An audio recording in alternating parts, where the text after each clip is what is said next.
السلام علیکم ګرانو دوستانو د کرکټ په اړه د نن څو تازه لنډ مهم خبرونه. افغان لوبغاړي په T10 لیګ کې وځلیدل او راشد خان د ساوث افریقا لیګ کې کپتان وټاکل شو او داسې نور ویډیو تر اخره راسره وګورئ. انشاءالله ټول معلومات درکوم. 14 افغان لوبغاړو د انډیا IPL لیګ بولۍ ته ځانونه نوماندان کړي دي.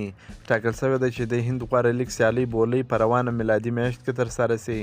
دا په داسې حال کې ده چې راشد خان نور احمد لکنوال خپلې ګجرات لوبډلې له ځان سره ساتلې دي او رحمان الله ګربز کلکته نایټ رایډرز لوبډلې واخیستې. په زلحق فاروقي هم سنرایزر حیدرآباد لوبډلې د ځان سره ساتلی دی. د افغانستان تکړه لونډر راشد خان د سویلي افریقا په شلاوريز لیګ کې د MI کیپ ټاون لوبډلې د لوبډلمشر په توګه وټاکل شو. د ویسټ انډیز مخکینی لوبډلمشر کیرن پولارډ د MI امارات لوبډلې لوبډلمشر وټاکل شو. راشد خان تر دې دمه په کم لیګ کې لوبډلمشري نه ده کړې، خو د ګجرات ټاینس لوبډلې مرستیال لوبډلمشر پاتې شوی دی. هغه د افغانستان ملي لوبډلې مشري هم کړې ده. تر لنډ وخت وروسته له مدیریت سره تر اختلافاتو وروسته لاس په سر شوی دی. کریم جنت یو ځل بیا په T10 لیګ کې بهترینه لوبه وکړه. د بیزوبۍ T10 یا لساوریز لیګ په 28مه لوبه کې کریم جنت په 12 بالونو باندې 25 منډې وکړې چې 3 شپږیزې هم په بیټینګ شاملې وې او 2 شپږیزې په پاکستاني لوبغاړي ووهلې.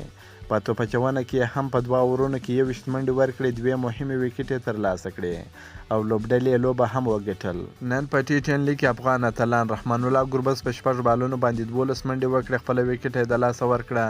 نجیب الله زدران په 14 بالونو باندې 14 منډې وکړې، ناټ آوټ پاتې شو. په زلحق فاروقي په 2 اورونو کې 14 منډې ورکړې، کومه ویکټ یې نه کړه ترلاسه. بلخوا راشد خان او نوین الحق هم یو د بل پر وړاندې لوبه ترسره کړل چې راشد خان په T10 لیګ کې په 2 اورونو کې یوازې 12 منډې ورکړې، 2 مهمې ویکټې یې واخیستلې او نوین الحق هم په مقابل کې په 2 اورونو کې 12 منډې ورکړې، 1 ویکټ یې واخیستل. که مو دا ویډیو خوښه شوې ویډیو در سره لایک کړئ او د خپلو ملګرو سره هم شیر کړئ. دا نور تازه معلوماتو لپاره هم زموږ سره اوسئ. تر بلې ویډیو پر د الله په امان.